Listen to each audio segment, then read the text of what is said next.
A continuación, vamos a seguir con el siguiente proceso, que es el tema de almacenamiento. Va a estar a cargo de la farmacéutica Carolina Romagnol. Es jefa del servicio de farmacia de la Central de Esterilización de la Clínica Senaget de Córdoba, Argentina, coordinadora del Comité de Calidad de Seguridad del Paciente en esa institución. Tiene magíster en Ciencias Químicas, doctorado en Ciencias Químicas y diplomado universitario en Evaluación de la Calidad de las Organizaciones de Salud. Es auditora para la acreditación de las normas de calidad del Instituto Técnico para la Acreditación del Establecimiento de Salud. Delegada, ahora sí ya puedo decir que somos colegas de la OFIL Argentina, y que ha estado muy activa. Lo voy a hacer un paréntesis aquí, acaba de terminar precisamente ya unas jornadas y así como que barrida cambió de canal. Gracias, Carolina, por esto. Es miembro del comité, del comité editorial de la OFIL, de la revista de OFIL, para que todos nos animemos a hacer alguna publicación. Revisora de varias revistas, y es docente, investigadora, y ha publicado varios artículos. Carolina, te agradecemos tu participación. Gracias por hacer ese espacio y te damos la palabra. Gracias, Silvia. Estaba silenciada, por eso inicié. Muchas gracias, Silvia. Sí, la verdad es como decías recién, acabamos de terminar el último módulo de los 7 módulos de las 13ª jornadas OFIL Argentina. Así que bueno, cambié de canal y acá estamos, pero bueno, es así, es la colaboración es mutua, ¿no? Así que bueno, voy a iniciar la presentación directamente. Perfecto, Carolina. Adelante. Arranco directamente. Bueno, yo les voy a hablar un poquito de la segunda fase, digamos, de lo que es la cadena de suministro de medicamentos. Vamos a hablar un poquito de errores de medicación, las barreras de seguridad que tenemos que poner en el almacenamiento para que esos no ocurran errores en las etapas posteriores y en la dispensación y en la administración, ¿sí? Ahí en la primera imagen yo tengo la foto de mi equipo de trabajo en el servicio de farmacia de la clínica Sanajec. Soy nueva en esa institución, hace pocos meses que estoy trabajando ahí, pero hemos logrado consolidar un equipo de trabajo muy lindo, muy activo, proactivo, digo, y muy comprometido. Varios de ellos son técnicos en farmacia, técnicos en farmacia, auxiliar en farmacia. Tengo una instrumentadora quirúrgica, y bueno, y otras de las chicas que se está capacitando también en lo que es la farmacia hospitalaria. Muy contenta con mi equipo de trabajo porque la verdad que tienen muchas ideas y siempre tienen aportes que más allá de no ser farmacéuticos, pero conocen el paño de la farmacia hospitalaria y todos los días tenemos algo nuevo y vamos sorteando todos los desafíos. Entonces, bueno, en primer lugar, sí, pertenezco a la clínica Sanajeca, al servicio de farmacia, también a la Facultad de Ciencias Químicas, porque soy docente en la carrera de farmacia de la Universidad Nacional de Córdoba. Así que bueno, sin más esta presentación, voy a dar inicio. En primer lugar, obviamente, tengo que comenzar agradeciendo por la invitación a la doctora Silvia Salas, que es la delegada de OFIL México, y somos colegas ahora en este rol que nos tocó. Yo ya vengo hace 2 años o un poquito más, y bueno, y al doctor Roberto Reyes Martínez, que es el director de la Facultad de Ciencias Químicas e Ingeniería. Y bueno, también le agradezco a todos los presentes y a los conectados que se reservan este tiempo para capacitarse y aprender un poquito más cada día, ¿sí? Obviamente que felicito a todos los involucrados en la organización de este foro internacional, que desde mi lado, en la organización de las jornadas OFIL, sé el esfuerzo que conlleva y todo el estrés que genera, así que realmente los felicito. Le voy a explicar un poquitito de los temas a tratar, que es muy cortito, porque bueno, trataré de ajustarme a los 20 minutos que me han estipulado. Voy a hablar nada más una cosa muy mínima de los errores de medicación y generalidades para refrescar un poquito el tema de los errores de medicación. Voy a plantear un caso de un error de medicación, en dónde ocurre ese error, después algunas causas y factores contribuyentes de los errores de medicación, y también algunos ejemplos de prácticas para mejorar la seguridad en el uso de los medicamentos, y por último, algunas conclusiones a las que arribemos luego de todos estos conceptos. Como ya vimos todos, y lo sabemos ampliamente todos aquellos que militamos en lo que es la seguridad del paciente, un error de medicación es cualquier error que se produce en los procesos del sistema de utilización de medicamentos, ¿sí? Como hablaba recién el colega de Chile, desde la selección de medicamentos, pasando por el almacenamiento, la dispensación la administración de los medicamentos, ¿sí? Y también en el proceso de información, ¿sí? Como dice la placa, es cualquier incidente prevenible, ¿sí? Porque es algo que se puede, una vez conociendo esos errores, los podemos prevenir, ¿sí? Aplicar barreras, como dice el título de este foro internacional. Entonces, cualquier incidente prevenible que puede causar daño al paciente o dar lugar a una utilización inapropiada de los medicamentos cuando estos están bajo el control de los profesionales de la salud, del paciente o del consumidor, ¿sí? Como ya dijimos, se dan en toda la cadena, ¿sí? En la práctica profesional, con los productos, también con procedimientos, ¿sí? O con los sistemas. También se pueden incluir los fallos en la prescripción, en la comunicación, en el almacenamiento, que ahí lo resalto, que es el tema que vamos a tocar nosotros, donde también está involucrado el etiquetado, el envasado, la denominación, la preparación, la dispensación, la distribución, la administración, la educación, el seguimiento y la utilización, ¿sí? Todo esto está en todos estos procesos se pueden dar, en cualquiera de las etapas de estos procesos se pueden producir errores de medicación. Acá tenemos algunas causas de los errores de medicación y factores que contribuyen a que esto se produzca, ¿sí? No las vamos a ver todas, simplemente tengo algunas remarcadas que son las que están relacionadas con el almacenamiento, ¿sí? Estas tablas están disponibles en bibliografía, básicamente en la página del ISMP. En este caso, las causas de errores de medicación puede haber en la confusión con los nombres del medicamento, con problemas en el etiquetado o el envasado del medicamento, y ahí estamos relacionando estas dos ítems con los medicamentos LASA, ¿sí? Aquellos medicamentos que tienen un aspecto similar y una fonética similar o una escritura similar en su nomenclatura, ¿sí? Como vemos ahí donde está subrayado, pueden aparecer apariencia similar en forma, tamaño, color a otros, y eso hace que se produzca algún error en la dispensación, ¿sí? Y luego en la administración. También puede haber factores en el acondicionamiento primario, donde hay una información incompleta o una apariencia que induzca al error. El embalaje exterior, información incompleta, y la apariencia también que induzca al error, ¿sí?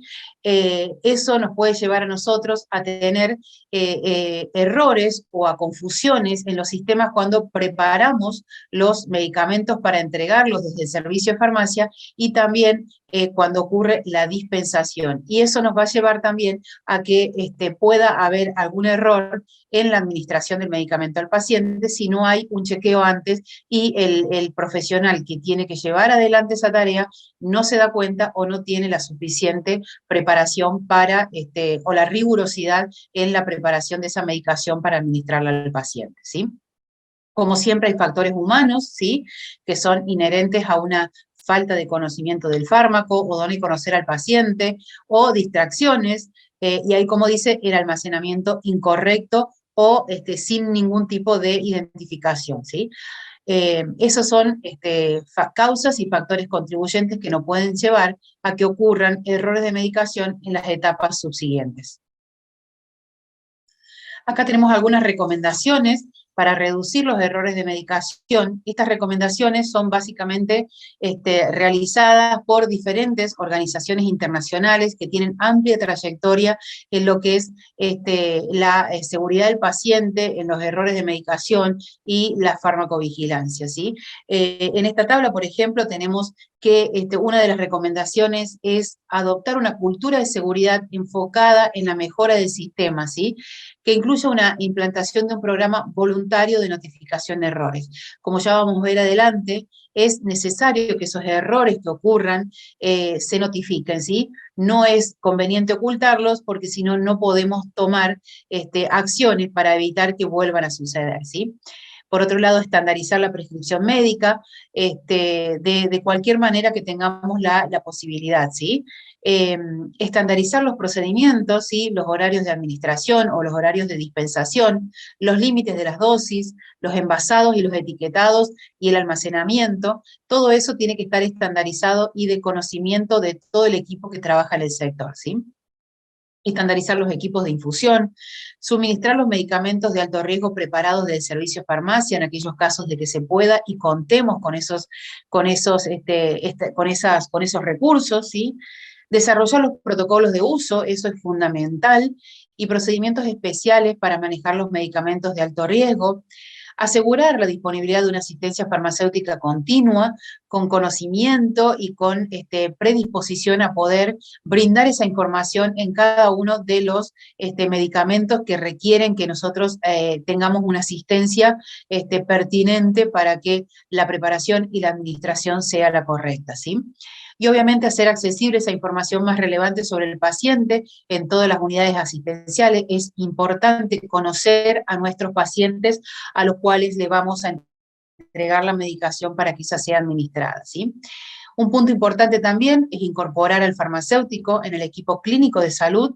Esto es fundamental, que el farmacéutico pueda estar en la revista de sala para poder detectar alguna inconsistencia que pueda ocurrir en la indicación, en alguna preparación, y saber que ahí puede el farmacéutico aportar para que esos errores no se traduzcan en las etapas siguientes, ¿sí?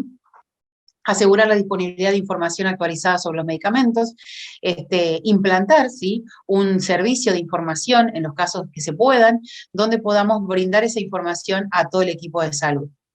También es importante, en el caso de que podamos y tengamos acceso, educar a los pacientes sobre sus tratamientos, establecer un sistema de distribución de medicamentos por dosis unitarias con las debidas identificaciones en las unidades que se entregan a los servicios, ¿sí? Y en el caso que se pueda, establecer la prescripción electrónica con asistencia, o sea, la prescripción electrónica asistida, donde podamos poder hacer una validación de esas prescripciones y poder detectar esos errores a tiempo para que no lleguen al servicio de enfermería y de esa forma al paciente, ¿sí?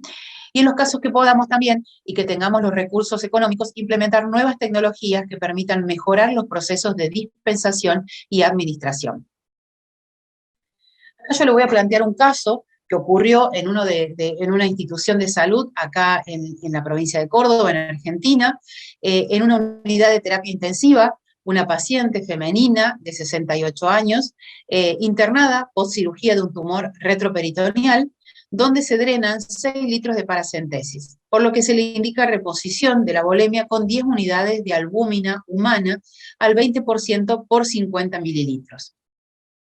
A mí me gusta mucho interactuar con los asistentes para que puedan responder algunas preguntas, pero bueno, en este caso no tengo esa posibilidad, sino que lo pueden, alguna consulta, escribirla en el chat y cuando termino la vamos a charlar.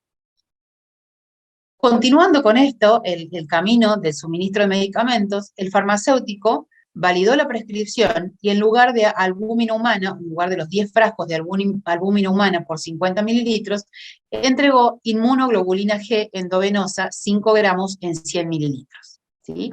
Continuando con este camino, la enfermera administró lo entregado por farmacia sin verificar que el medicamento sea en lo indicado, ¿sí? ¿Qué es lo que ocurrió en este caso, sí?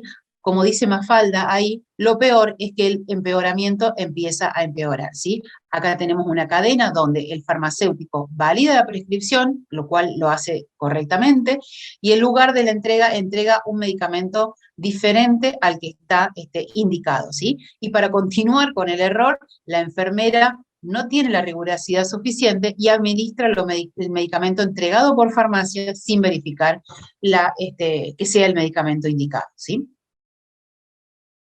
Acá tenemos una tablita donde podemos comparar, ¿sí? La albúmina humana. Yo no sé si puedo sacarlo de arriba porque no lo puedo ver, pero si eso se puede poner hacia abajo o hacia un costado, pero bueno. Tenemos la albúmina humana, ¿sí? Donde tenemos la comparación y las similitudes que tenemos con la inmunoglobulina G, ¿sí?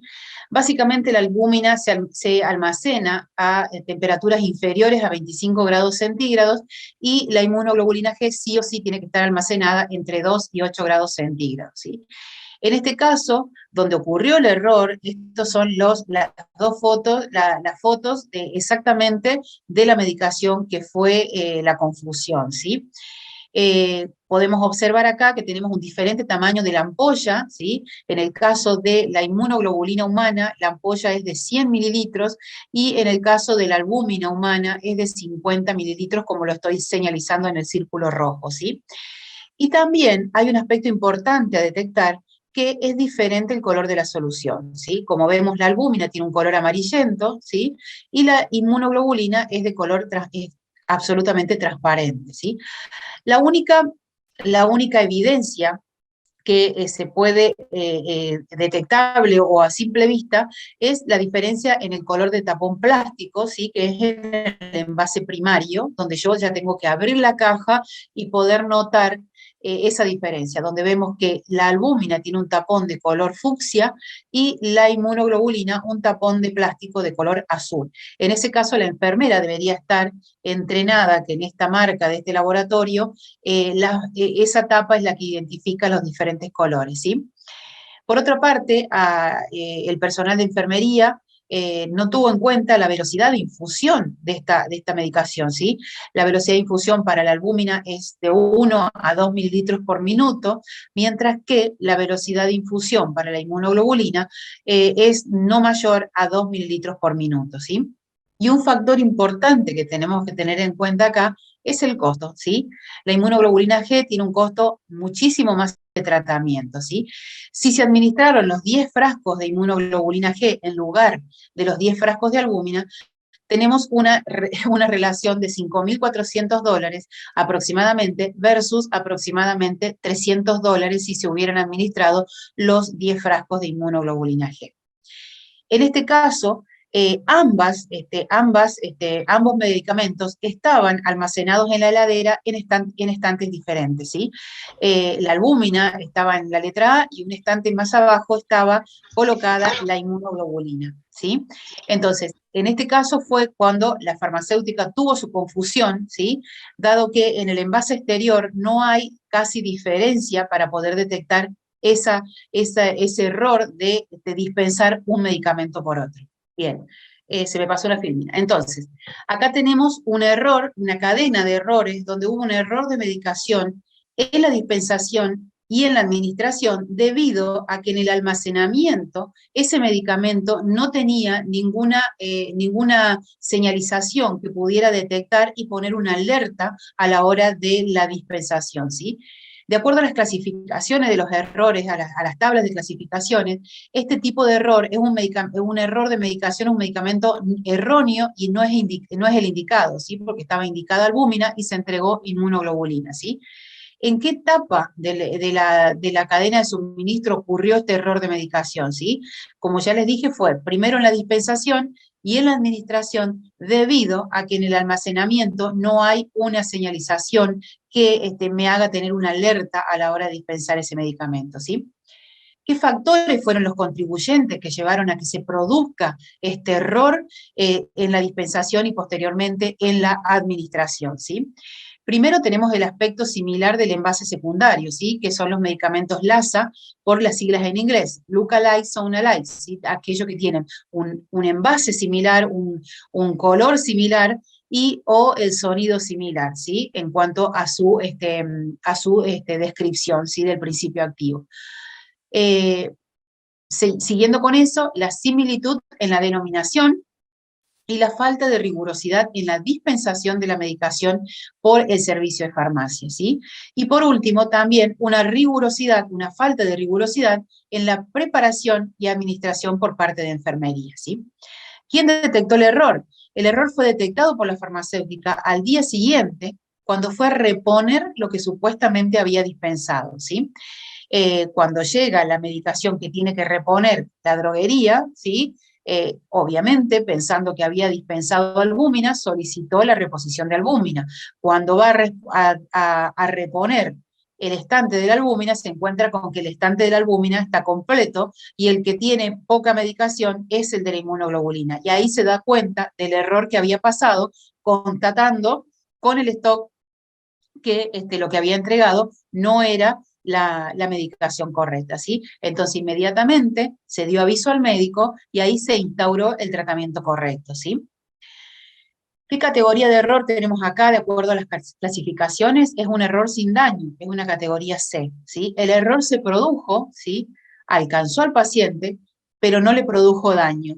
O en este caso tenemos que pensar que sí se le produjo un daño al paciente, ¿sí? Eso tenemos que reflexionar si realmente no le produjo daño al paciente, ya que tenía que hacer una reposición de la volemia, ¿sí? Y eso no sucedió, mientras que reforzamos el sistema inmunológico, ¿sí? Como desenlace de esto, el paciente falleció 20 días después, ¿sí? No desenlace del error de medicación, sino desenlace de su patología, ¿sí? El paciente fallece 20 días después debido al deterioro propio de la patología. Y acá nos preguntamos, ¿pudo haber contribuido este error a que ocurra este desenlace en el paciente 20 días después? En este punto tenemos que pensar que no, ¿sí? Porque el desenlace, el fallecimiento del paciente ocurre 20 días después de lo que ocurrió el error de medicación, ¿sí? A partir de este error de medicación, que ocurrió en 2 etapas, ¿sí? Se hicieron acciones, se implementaron acciones para prevenir que estos errores vuelvan a ocurrir, ¿sí? Se implementó una alerta de color en la caja de la inmunoglobulina G, que es el medicamento que tiene mayor costo, ¿sí? Se implementó una señalización de color que me genere una alerta, qué es lo que estoy dispensando, ¿sí? Se hizo capacitación del personal de farmacia, ¿sí? Y se realizó también la redacción de los protocolos para la administración de estos medicamentos para enfermería. Se implementó el doble chequeo, como lo recomiendan muchas de las guías de las diferentes organizaciones internacionales, que hay que implementar el doble chequeo. Aquella persona que prepara la medicación, ¿sí?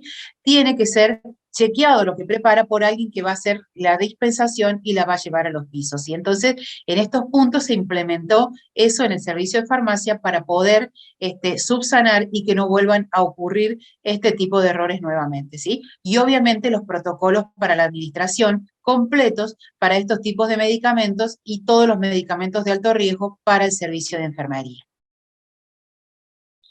Acá tenemos algunas recomendaciones, ¿sí? Para algunas pautas para aumentar la seguridad en el uso de medicamentos, ¿sí? Como ya dijimos ampliamente, y es el título de este foro internacional, ¿sí? La mejor forma de prevenir un error es introducir barreras que eliminen o reduzcan la posibilidad de que estos se produzcan, ¿sí? Pero para introducir esas barreras nosotros tenemos que conocer si en algún momento se han producido esos errores, ¿sí? En primer lugar, lo que tengo subrayado son aquellos que podemos, esas barreras que podemos implementar a la hora del almacenamiento para que no ocurran errores más adelante, ¿sí? Por ejemplo, limitar el acceso a los fármacos de riesgo. Esos fármacos de riesgo, los medicamentos de alto riesgo, los medicamentos LASA, ¿sí?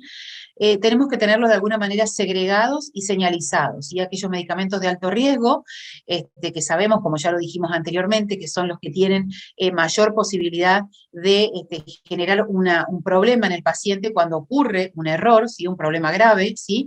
Entonces, limitar el acceso a esos medicamentos de riesgo y tener una cierta rigurosidad a la hora de preparar la medicación que lleve la entrega de ese tipo de medicamentos, ¿sí? Definir un stock, que haya un stock fijo y conocido por todo el personal que trabaja en el servicio, marcar las ampollas, como ya les voy a mostrar algunos ejemplos, que en algunas instituciones se implementó el marcado de las ampollas. Hay que disminuir el número de presentaciones de un mismo fármaco. Si yo tengo diferentes enalapril, por ejemplo, de 5, de 0,20, de 2,5, de 10 miligramos, tenemos que tratar de estandarizar una misma presentación para que no tengamos esas inconsistencias de por ahí entregar uno de 5 miligramos y que se considere que es el de 10 miligramos. Entonces, tener ese tipo de normalizar alguna presentación única y no tener este tipo de diferentes presentaciones, ¿sí? Implementar las técnicas de doble chequeo, como ya les dije, aquella persona que prepara tiene que considerar a un compañero para que haga el chequeo y revisar que lo que está preparado sea lo que se va a dispensar y lo que fue solicitado en la indicación del médico, ¿sí? Obviamente identificar y acomodar los medicamentos, cualquiera de los medicamentos, y más aún aquellos de alto riesgo, en sitios definidos para ese fin, ¿sí? Reducir el número de las opciones del mismo principio activo, dosis, concentraciones y volúmenes, ¿sí? Y establecer criterios de señalización, ¿sí? Con colores de alerta. Dependiendo de la alerta, colocar un color blanco, amarillo, rojo o negro y darlo a conocer mediante un instructivo a todo el personal y al personal de enfermería, ¿sí? Y obviamente señalización e identificación de aquellos envases que son similares cuando el laboratorio no nos brinda alguna diferencia que pueda hacer que nos lleve a cometer un error. Acá les muestro algunas prácticas, ¿sí? Para mejorar la seguridad del uso de los medicamentos y algunos ejemplos aplicados en diferentes instituciones. En esta primera imagen es donde teníamos en un principio la imagen de la izquierda que ustedes pueden ver, es donde estaban almacenados los medicamentos en contenedores adaptados, porque si no se tienen recursos, como en la jornada que acabo de terminar, si no tenemos recursos, vamos encontrando algún recurso y lo vamos adaptando, ¿sí? Entonces, la diferencia que puede haber en tener la medicación ordenada, con la nomenclatura correcta, con la concentración correcta, la forma farmacéutica, ¿sí?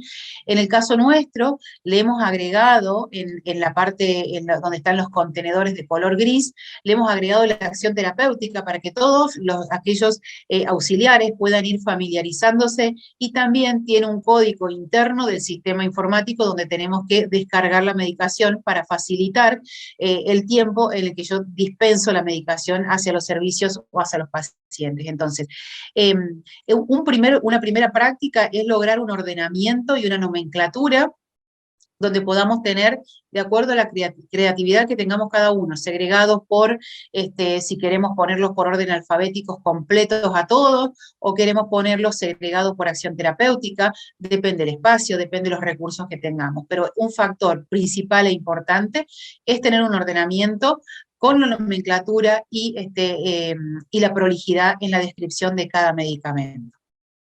Acá pasamos a la parte de comprimidos, ¿sí? En la parte de la izquierda teníamos los comprimidos de esta manera, y hoy estamos implementando de a poco colocar cajitas con los nombres correctos, con la concentración. En este caso acá podemos ver que tenemos amlodipina de 2 concentraciones, ¿sí? Y en cada caso esa medicación es fraccionada, ¿sí? Con un código de barras, un rótulo que se imprime y sale el vencimiento, la fecha de vencimiento y el número de lote, para que podamos hacer la trazabilidad en aquellos casos en que el medicamento no es utilizado por el paciente o se recupera del stock que se deja en los servicios, ¿sí? Entonces, esas son otras barreras que se van implementando para que en el almacenamiento podamos tener una dispensación correcta y que la administración también al paciente sea la correcta. Estos son unos ejemplos de otras prácticas, ejemplos de medicamentos de alto riesgo en otra institución de salud, donde tenemos 2 medicamentos de alto riesgo, y acá este folleto donde dice medicamentos de alto riesgo marcado en rojo, y que comenta cuáles son los medicamentos de alto riesgo y aquellos medicamentos de alto riesgo que se utilizan en esa institución, fue realizado en un hospital donde se reciben alumnos practicantes de la carrera de farmacia, y fue realizado por estos alumnos y se logró implementar tanto en el servicio de farmacia como en los botiquines donde se colocan los medicamentos de alto riesgo. Se logró colocar una identificación con una estrella roja, donde se conoce que eso implica que es un medicamento de alto riesgo y tengo que tener la precaución y una alerta que me diga no es tan simple, y tengo que tener, recurrir a los protocolos para la preparación y la administración, ¿sí? Y obviamente chequearlos con alguien con algún compañero para que me diga si es exactamente lo que está dispensado o lo que voy a administrar, ¿sí? En este punto quiero resaltar que si estas actividades se hacen, a armar el folleto de medicamentos de alto riesgo, y eso yo lo pego y lo coloco y no doy información, no doy a conocer mediante algún ateneo, mediante alguna capacitación o alguna alfabetización del equipo de salud, no me va a servir de nada que yo implemente estas barreras si no las doy a conocer, que qué significa esa estrellita en la marcado en el contenedor o en los envases donde se dispensan los medicamentos. Entonces, eso es un punto importante también, aplicar la barrera, pero también darla a conocer y reforzar cada tanto en dar a conocer este tema que hemos implementado. Otras prácticas, acá tenemos, por ejemplo, donde le decía el marcado de ampollas, ¿sí? Como pueden ver en el lado de la izquierda, tenemos ampollas de sulfato de magnesio, donde se le pinta la parte superior de la cabeza de la ampolla con un acrílico de color azul. En el caso del cloruro de potasio, se le pinta de color rojo. En la dopamina, que por más que tiene la ampolla de otro color, color caramelo, se le pinta la cabeza de color amarillo, y a la nitroglicerina se le pinta la cabeza de color verde. No conseguí la foto de la ampolla de la nitroglicerina con la ampolla de color verde, pero acá abajo, como pueden ver, tienen la nomenclatura o la mnemotecnia para decir siempre visible cuál es la pintura que yo tengo en la parte superior de la ampolla para darme cuenta que tengo que tener una alerta, ¿sí? En este siguiente caso, siguiente práctica o estrategia, tenemos la vitamina K, donde tenemos dos concentraciones diferentes, y tenemos la vitamina K de 1 miligramo, está colocada en un contenedor rojo, y la vitamina K de 10 miligramos la hemos colocado en un contenedor de color negro. O sea, eso nos implica la diferencia a la hora de dispensar la vitamina K, ¿sí? Un factor importante también a tener en cuenta es el orden y la prolijidad en la señalización en los carros de paro, ¿sí? Acá podemos ver donde tenemos el cajón donde tiene la medicación y un rótulo rojo que dice medicación de alto riesgo, los productos médicos para el acceso a las vías aéreas y todos los kits que necesitamos para llevar a cabo un procedimiento cuando necesitamos recurrir a un carro de paro, ¿sí? Y como pueden ver, los precintos están prolijamente, que nos indican que ese carro de paro está en condiciones de ser utilizado y tanta medicación y tanto los productos médicos están en condiciones correctas para ser utilizados, ¿sí? Otro punto, como le resaltaba recién, es dar a conocer estas actividades. Hola. Dar a conocer estas actividades, ¿sí?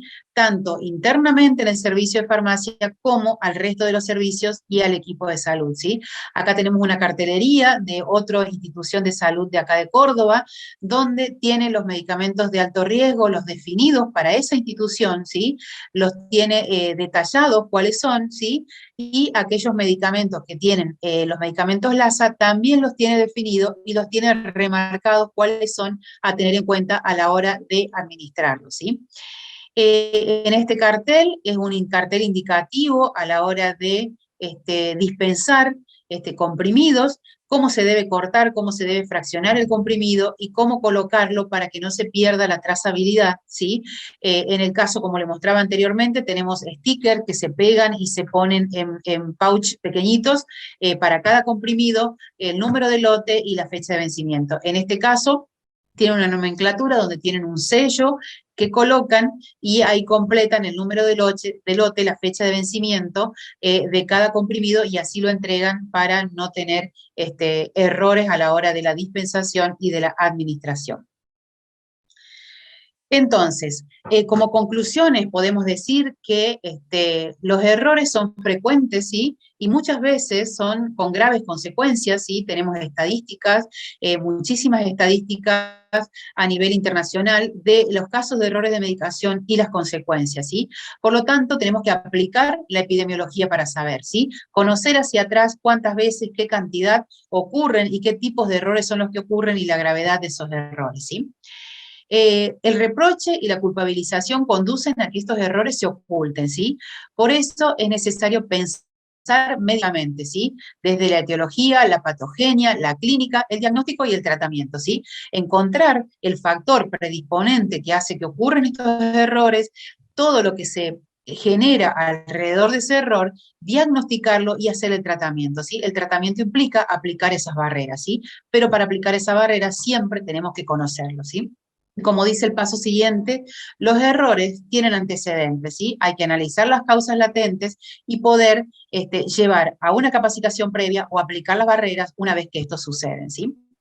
Muchos de estos problemas pueden evitarse y algunos pueden remediarse, por lo tanto, hay que usar un enfoque sistémico, ¿sí? Que considere todos los factores contribuyentes, ya sean factores humanos, factores que impliquen que el medicamento tiene aspecto similar o nombre similar, factores humanos, factores del entorno, ¿sí? Como por ejemplo, factores donde no tengo una buena iluminación o no buenos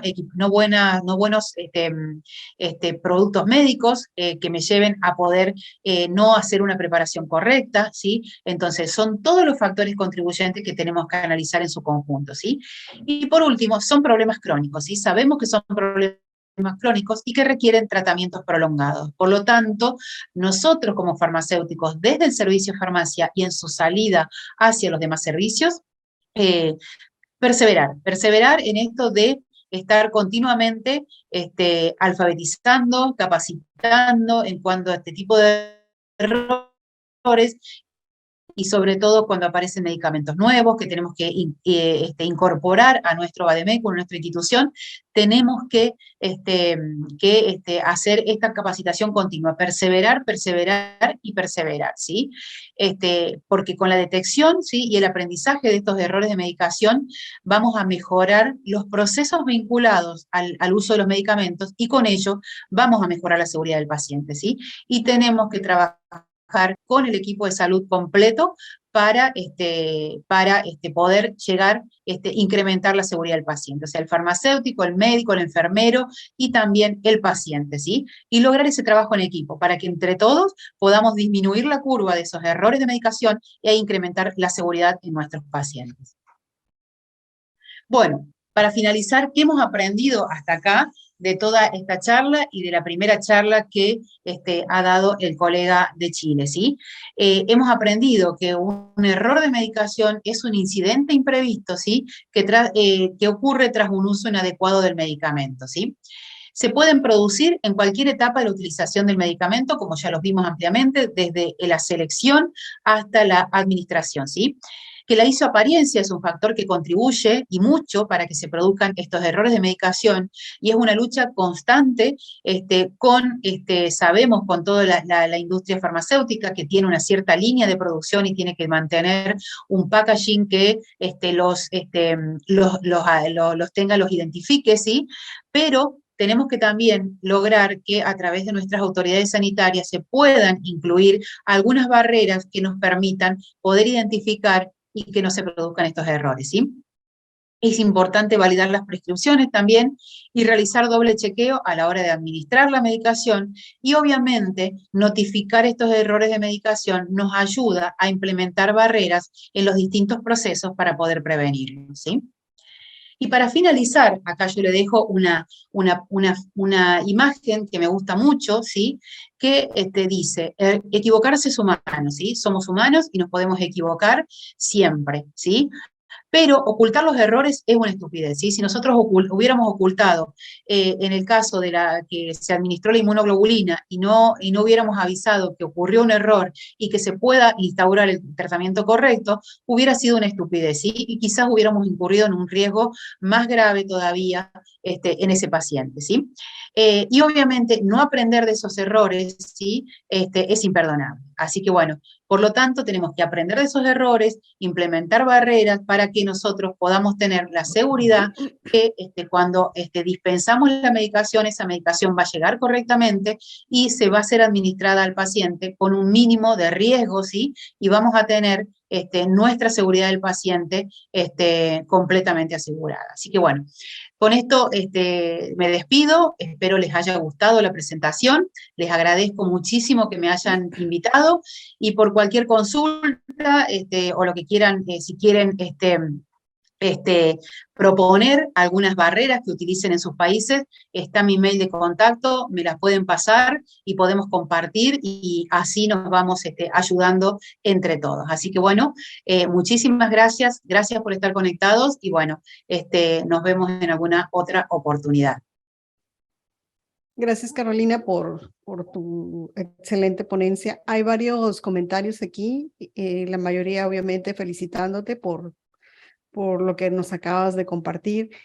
Y uno de los comentarios que a mí me llama mucho la atención, que que estaría yo de acuerdo, dice, ¿por qué en vez de señalizar e identificar los envases similares, los LASA, no se le pide al distribuidor que haga lo posible por enviar envases que sean identificables, para así diluir los riesgos de administrar erróneamente el medicamento? Sí, totalmente, es lo que decía al finalizar, que es una pelea constante con la industria farmacéutica. En otros países vemos que resaltan las siglas diferentes, las partes similares, las partes similares las resaltan con letras de otro color, o le ponen algún tipo de sticker o alguna señalización. Nosotros acá en la Argentina todavía seguimos peleando, y creo que en todos los países de Latinoamérica también, seguimos peleando para que se incorporen estas señalizaciones y a nosotros nos disminuyan el trabajo también en nuestro servicio de farmacia, que ya tenemos suficiente carga de trabajo, pero bueno, siempre nos las ingeniamos para poder resolver estas cuestiones, ¿no? Algo muy importante que dijiste, porque ahorita que estamos hablando, que dijiste sobre las barreras, muchas instituciones o muchos países, sobre todo en las instituciones o organismos públicos, no hay los recursos, y cuando tú quieres hacer una implantación de alguna buena práctica, siempre hay alguien que dice, no tengo el recurso. Y tú diste muy buenos ejemplos con lo que se encontraba en ese momento, hicimos etiquetas, eso es lo importante, que si no tienes con qué, tienes que buscar el cómo hacer las cosas.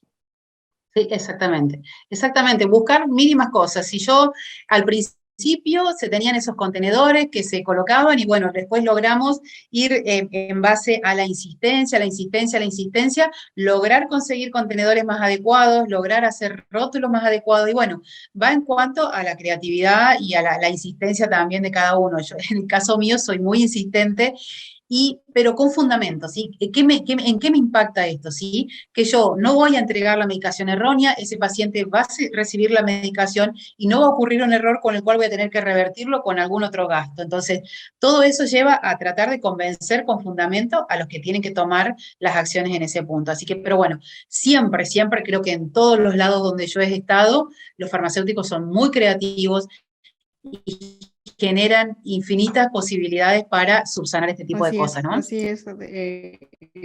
Como farmacéuticos, como dices tú, somos insistentes y andamos buscando el cómo sí hacerlo bien o hacer las cosas en beneficio de los pacientes. Gracias, Carolina. Si alguien tiene más preguntas, Karina, ¿hay algún comentario en Face? Dos preguntas en Facebook. Ok, adelante, por favor. Dice, buenas tardes, doctora. Desde Lima, Perú, en su experiencia, si se trata de un medicamento MAR, dispensado por consulta externa, ¿bastaría entregar y educar a los pacientes sobre el medicamento MAR con un folleto o tendría que colocarse además algún sticker sobre cada blister? Muchas gracias. En mi experiencia, sí, yo no tengo dispensación ambulatoria, ¿sí? Yo no tengo dispensación ambulatoria en mi institución, ¿sí? Pero nunca está de más la información, ¿sí? Siempre y cuando esa información al paciente le llegue en una manera adecuada, ¿sí? Utilizando el vocabulario adecuado para que ese paciente entienda, ¿sí? Los cuidados que tiene que tener, porque sabemos que también puede ocurrir ese error de medicación si ese paciente no tiene la suficiente información de cómo prepararlo, de cómo administrarlo, las pautas que tiene que seguir. Entonces, nunca está de más implementar alguna información que se le puede dar de forma escrita para que el paciente se la lleve y, de todas maneras, cuando se entrega esa información escrita, es importante leerla en conjunto con el paciente y que el paciente haya comprendido lo que dice, ¿sí? Porque no todos tenemos las mismas condiciones de comprensión, ¿sí? Entonces, nunca está de más. Yo creo que siempre que se pueda hacer un poquito más y lo tenemos que hacer.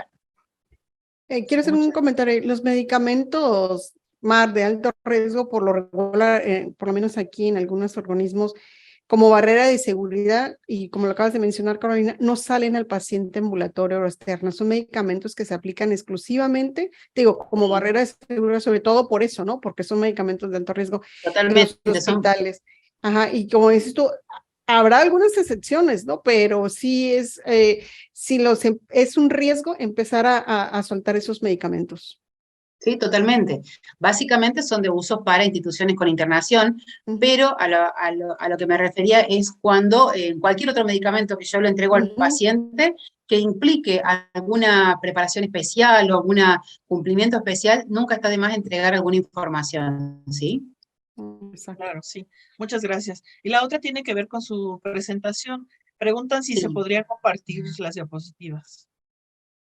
Totalmente, queda grabada, supongo, Sí, y queda yo grabado. se la paso en un PDF a Silvia, no tengo absolutamente ningún problema, ¿sí? Gracias, Carolina. No, por favor. Gracias, Cari. Silvia, hay otra pregunta que acaban de poner en Zoom. Dice, en el caso clínico del paciente que nos presentó, ¿se tuvieron consecuencias legales contra el personal médico que intervino? No fue el personal médico, sino que fue una confusión de la farmacéutica que entregó la medicación confundiéndose de estanterías. Supongo que si hubiera habido una alerta estipulada y con conocimiento de, no sé, se me ocurre esa estrella roja que tienen en una institución, ¿sí? Se hubiera dado cuenta, ¿sí? Quizás la farmacéutica tuvo un lapsus y en vez de agarrarlo de la estantería superior, agarrarlo de la estantería inferior por confundir la caja, que son exactamente iguales con las líneas grisáceas azuladas, y allá fue y no lo chequeó y no hubo una segunda, ¿no? Pero no hubo implicancias legales porque era un paciente terminal, obviamente, bueno, además se subsanó el error cuando al día siguiente se instauró el tratamiento correcto, ¿sí? Obviamente implicó un gasto, que ya eso ahí en la cuestión administrativa y el gasto, ¿qué pasó? Ya no lo sé, pero bueno, el gasto fue enorme, ¿no? Pero no hubo ninguna implicancia, no hubo ninguna implicancia legal. Gracias, muy amable. Gracias, Carolina.